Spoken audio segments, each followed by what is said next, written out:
안녕하세요. 여러분의 투자 생활에 꼭 필요한 정보만 쏙쏙 골라드리는 시간입니다. 자, 많은 분들이 배당 투자를 꿈꾸시잖아요. 근데 이 배당 투자의 거의 마지막 관문이라고 할 수 있는 게 있죠.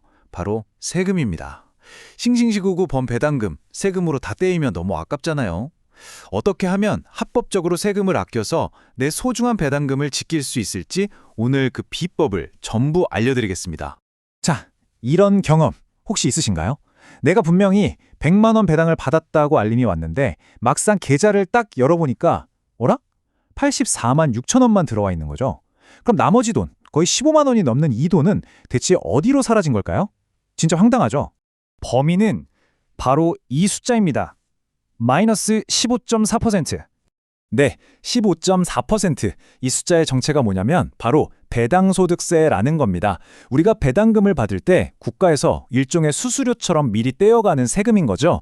정확히는요, 소득세 14%에다가 그 소득세의 10%인 지방소득세 1.4%가 더해져서 딱 15.4%가 되는 겁니다. 아니, 15.4%?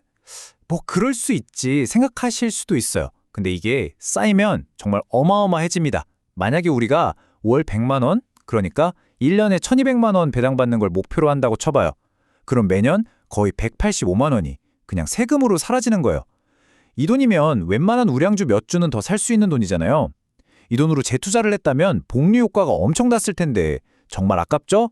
그래서 우리가 절세 전략을 꼭 알아야 하는 겁니다. 자, 그럼 이 세금을 어떻게 다루는지 그 규칙부터 알아야겠죠? 다른 건 다 잊어도 되는데 배당 투자자라면 이 숫자 하나는 정말 머릿속에 딱 박아두셔야 합니다. 바로 2천만 원. 이게 아주 중요한 경계선이거든요. 우리가 1년 동안 받는 이자랑 배당, 이걸 합쳐서 금융소득이라고 하는데요. 이 금융소득이 2천만 원을 넘어가냐 안 넘어가냐에 따라서 진짜 완전히 다른 세상이 펼쳐집니다. 2천만 원까지는 괜찮아요. 그냥 깔끔하게 15.4% 세금 딱 떼고 그걸로 끝! 이걸 분리과세라고 해요. 아주 간단하죠? 그런데 만약 2천만 원을 단 1원이라도 넘어가잖아요? 그럼 그때부터 문제가 복잡해집니다. 그 넘어간 금액이 여러분의 월급 같은 다른 소득이랑 합쳐져서 종합과세라는 걸로 넘어가거든요.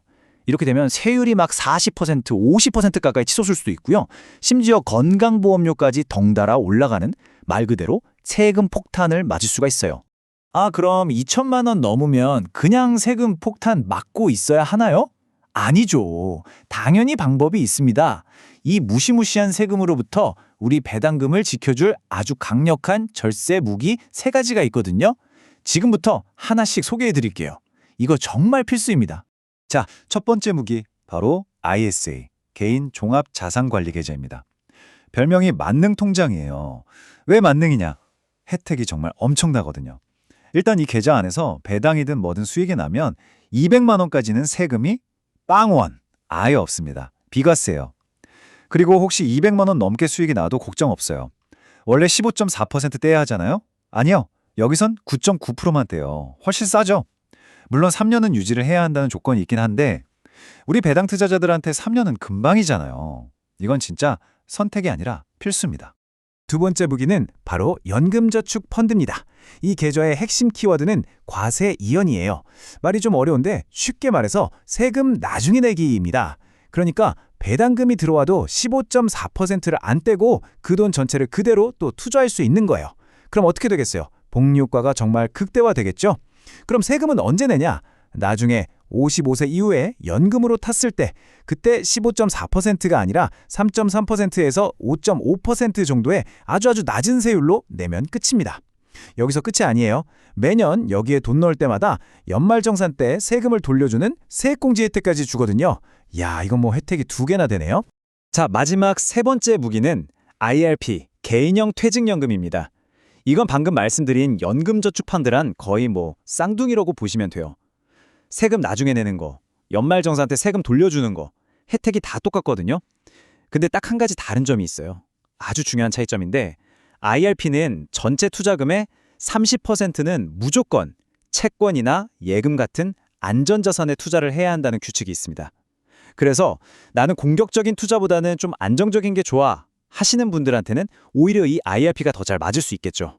자, 이렇게 ISA, 연금저축, IRP까지 우리의 강력한 무기 3가지를 모두 살펴봤습니다.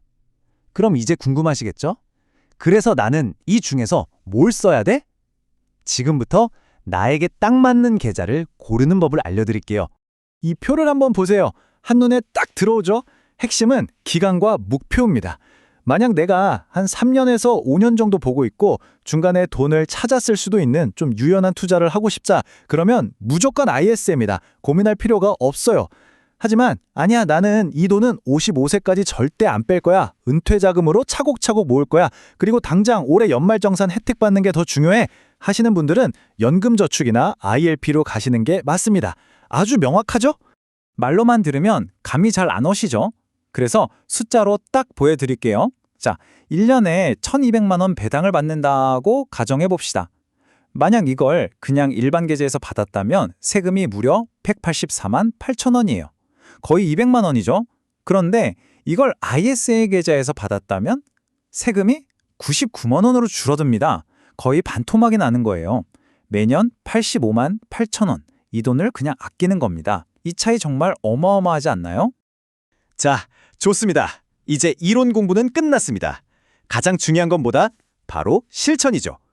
지금부터 여러분의 소중한 배당금을 지키기 위한 구체적인 행동 계획, 절세 로드맵을 딱 정리해드리겠습니다. 자, 로드맵 딱 4단계입니다. 그대로 따라만 하시면 돼요. 첫째, 일단 다른 거 다 제쳐두고 오늘 당장 ISA 계좌부터 만드세요. 이게 모든 절세의 시작입니다. 둘째, 여유자금이 있다면 연금저축이나 IRP에 넣어서 연말정산 혜택을 최대로 뽑아내세요. 셋째, 이 절세 계좌들을 일종의 방패로 쓰는 겁니다. 그래서 일반 계좌에서 나오는 금융소득이 그 무서운 2천만 원을 넘지 않도록 잘 관리하는 거죠.